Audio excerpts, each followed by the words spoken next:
खोऱ्यामध्ये अजूनही प्रचंड मोठ्या प्रमाणात पाऊस सुरू आहे आणि या पावसामुळे नीरा नदीच्या खोऱ्यातील जी चारही धरणं आहेत ती चारही धरणं आता पूर्ण भरलेली आहेत। त्यामुळे नीरा नदीला मोठ्या प्रमाणात पाणी सोडलं जाते। आज दुपारी 12:30 वाजल्यापासून वीर धरणातून नीरा नदी पात्रामध्ये 55,000 क्युसेक्स वेगानं पाणी सोडलं जाते। त्यामुळे नीरा नदीला तुम्ही पाहू शकता माझ्या पाठीमागच्या बाजूला मोठ्या प्रमाणात पाणी आले, पूर आलाय आणि आपण आता सध्या उभे आहोत नीरा नदीच्या पुलावर आहोत।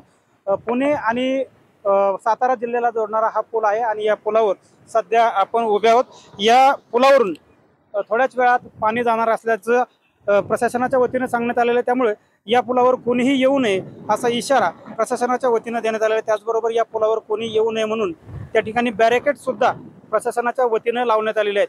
आज सकाळपासूनच नीरा नदीच्या खोऱ्यातून भाटघर धरणातून 22,631 क्युसेक्स वेगानं पाणी हे नीरा नदी पात्रात सोडलं जातं।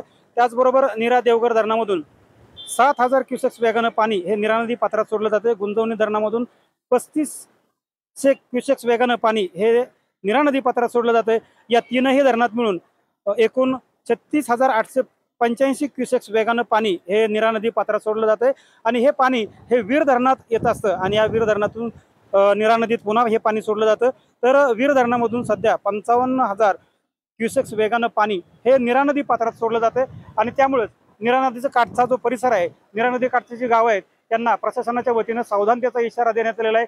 नीरा नदी काठावर आता पूरस्थिती निर्माण होऊ शकते।